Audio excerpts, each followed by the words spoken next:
আবারও রাজ্যে শিশুদের খাদ্য নিয়ে ছেলে খেলা। মুর্শিদাবাদের মিড ডে মিলের খিচুড়িতে টিকটিকি। আইসিডিএস এর খিচুড়ির মধ্যে টিকটিকি দেখতে পায় এক শিশু। খবর পেয়ে ঘটনাস্থলে যায় ফরাক্কার এসডিপিও এবং স্বাস্থ্যকর্মীরা। তদন্তের আশ্বাস দিয়েছে প্রশাসন। আইসিডিএস এর খিচুড়ি, সেখানে টিকটিকি দেখতে পায় এক শিশু। এর আগে আরশোলা, ইঁদুর, টিকটিকি তো যেন নিত্যদিনের ঘটনা হয়ে যাচ্ছে। বারবার শিশুদের খাদ্য নিয়ে সমঝোতা কেন হচ্ছে?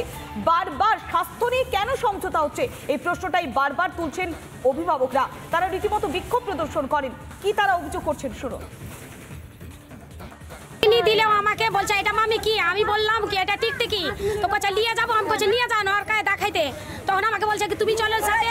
আমি বলছি আমি যাবো না, তুই একটু যা আগে যা, চল যা। ভাগ্নি বলে আমি পাঠাইলাম। ওই একটা আমার ভাসুর হলো, ওই ভাসুরকে পাঠাইলে ওই ভাসুর বলছে ওর জোড়া হাত করে বলছে কি ভুল হয়ে পড়েছে।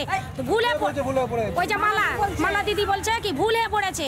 ভুল হয়ে না, এইখানে টোটালি পালিয়ে গেল। যখন উনি স্বীকার করেছেন যে খাবারের মধ্যে টিকটিকি ছিল, টিকটিকি ছিল, ওই শিকার যায়নি। খেলে আমার ছেলে চামচ চাইলো আমার কাছে, চামচ দিনু, চামচ দেবো লাড়ছে লাড়ছে দেবো। আমাকে বলছে কি মা এটা কি? তখন আমার মামিকে আমি দিনু, আমি দিয়ে বলুন এটা কি ডাক্তার দিয়ে বলছে কি এটা টিকটিকি। সোনার দোকানের ডাকাতি করে জালে এবার চাচি 420। সোনার দোকানের ডাকাতি করে জালে চাচি 420। হাওড়ার ডোমজুড়ে সোনার দোকানের ডাকাতি। 11 জুন সোনার দোকানের ডাকাতি। বিহার থেকে গ্রেফতার আশা মাহাতো ওরফে চাচি। আশা দেবী সহ 5 জনকে গ্রেফতার করেছে হাওড়া সিটি পুলিশ। আমরা সিনেমায় দেখতাম চাচি 420, আর এবার যেন বাস্তবে সেই সোনার দোকানে দেখা মিলল চাচি 420-এর। আমরা আরো বিস্তারিত জানবো। আমাদের প্রতিনিধি বিশ্বনাথ রয়েছে আমাদের সঙ্গে। বিশ্বনাথ, একেবারে ফিল্মি কায়দায় ডাকাতি। একেবারেই দেখো, ইতিমধ্যেই পুলিশের যে তথ্যটা আমাদের কাছে দিচ্ছে, সেইখানে এই যে ডোমজুড়ে ডাকাতির ঘটনা ঘটেছিল, সেইখানে মূল যে রেকি করা, অর্থাৎ এই ডাকাতি কিভাবে হবে, কোথায় তারা থাকবে, কিভাবে তারা পালিয়ে যাবে, বা ডাকাতির কাছে কি কি জিনিসপত্র, গাড়ি থেকে শুরু করে অস্ত্র, সেগুলো কি কি ব্যবহার হবে, কোন পথে তারা ডাকাতির পরে পালিয়ে যাবে, কিভাবে পারাবে, এই যে পুরো পরিকল্পনা, তার যে চিত্র তা কিন্তু করেছিল এই চাচি। এমনটাই কিন্তু পুলিশের তথ্য উঠে আসে। এবং একাধিক, শুধু এই রাজ্যে না, অন্যান্য রাজ্যেও বেশ কিছু ডাকাতির সঙ্গেও কিন্তু তিনি জড়িত, এমনটাই কিন্তু তথ্য উঠে আসে। আপাতত পুলিশের তরফ থেকে তাকে ট্রানজিট রিমান্ডে আজই বিহার থেকে এনে হাওড়া আদালতে তোলা হয়েছে, এবং পরবর্তীতে পুলিশ তাকে নিজেদের হেফাজতে নিয়ে কথা বলার চেষ্টা করবেন। এবং এই যে গ্যাং, মূলত ডোমজুড়ে যে ঘটনা ঘটেছে, সেই গ্যাংয়ে তার কারা কারা জড়িত বা পুরনো কোনো অপরাধ তারা করেছে কিনা এখনো পর্যন্ত সেই তথ্য কিন্তু জানার চেষ্টা করছে। অবশ্য চাকরি যখন তোলা হচ্ছিল, সেই সময় আমরা তার সঙ্গে কথা বলার চেষ্টা করছিলাম। তিনি কিন্তু নিজেকে নির্দেশ বলেই জানাচ্ছেন। এবং একেবারে বিশ্বনাথ, অনেক ধন্যবাদ। আমরা কথা বললাম প্রতিনিধি বিশ্বনাথের সঙ্গে। সোনার দোকানে একেবারে ফিল্মি কায়দায় ডাকাতি, আর তাতেই পড়েছে জালে চাচি 420। आसनसोल में रिलेशन था, वहाँ आए थे। नहीं, कहाँ ही नहीं। मोनिस माँ तो क्यों, कौन है आपको? हम नहीं जानते हैं, कोई नहीं है, हमको नहीं चिंते हैं उस सबको। क्या काम करते थे आप? आपका काम क्या? खेती बाड़ी करते हैं घर पर। क्या काम अरेस्ट किया आपको? তারিখ 11 জুন একটা ঘটনা ঘটে। ডোমজুরের একটা শোরুমে ডাকাতি হয়।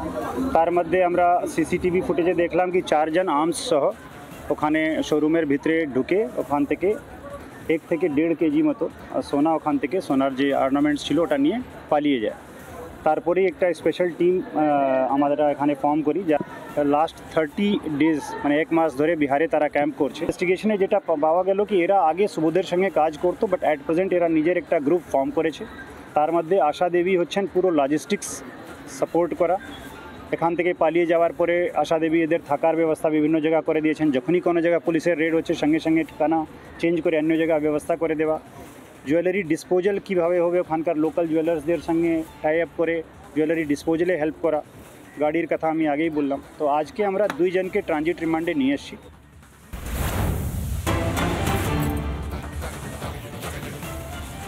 বিক্ষোভের জেরে ভেস্তে গেল কার্য সমিতির বৈঠক। বর্ধমান বিশ্ববিদ্যালয় তৃণমূল ছাত্র পরিষদের বিক্ষোভ দেখায় কর্মচারী সমিতি এবং ওয়েব কুপাও। ঘেরাও করে রাখা হয় রেজিস্ট্রারকে। ফিরে গেলেন উপাচার্য গৌতম চন্দ্র। অন্তর্বর্তী উপাচার্য বৈঠক ডাকতে পারেন না, দাবি তৃণমূল ছাত্র পরিষদের।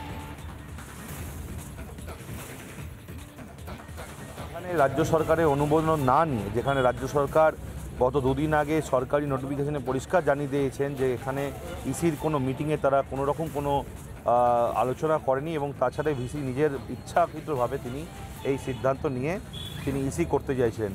এবং শুধু তাই নয়, তিনি ব্যক্তিগত কিছু জিনিসপত্র ইসিতে তিনি পাস করাবেন বলে সেই এজেন্ডাও তিনি পাবলিক করেননি। তিনি সম্পূর্ণ নিজের সিদ্ধান্তে তিনি এই জিনিসগুলো করছেন এবং সেগুলোর আমরা প্রতিবাদ জানিয়েছি। তৃণমূল ছাত্র পরিষদ, ওয়েবকুপা ছিল, কর্মচারী সংস্থা ছিল, তৃণমূল কর্মচারী সংস্থা ছিল, কর্মচারী ইউনিয়ন ছিল, সবাই একত্রিতভাবে আমরা আজ এখানে প্রতিবাদ জানি। যেভাবে প্রত্যেকবার আমাকে বাধা দেওয়া হচ্ছে, আমি ছাত্র, এমপ্লয়ি, টিচার তাদেরকে একটা কথাই বলবো, এরপরে আমার কাছে কোনো কাজই নিয়ে আসবেন না। এরপরে এসে বলবেন না যে কেন রেজাল্ট বেরোলো না, এরপরে এসে কেউ জিজ্ঞেস করবেন না যে আমার ওই ফাইলটা কেন পড়ে আছে। আমি কিন্তু এরপরে আর কারোর কথার কোনো উত্তর দেবো না, আমার যেটুকু কাজ শুধু সেটুকু করবো। ইন্টারিম ভিসি যদি কিছু করতে না পারে, ইসি করতে না পারে, কোনো কাজই করবে না। টাকা তছরূপ খালি জিজ্ঞেস করছে। আমি ইসির মিটিং না করলে আমার যে ইনকোয়ারি কমিটি করেছে তার রিপোর্টটা আমি কীভাবে দেবো? এখনও কোনো বুঝতে পারছি চাহিদায় ঘেরা হয়ে আছে না। আশা তো আমার ভর্তি হয়নি, আমাকে বলেছে যে আজকে কোনো অফিসের ফাইলে সই করা যাবে না।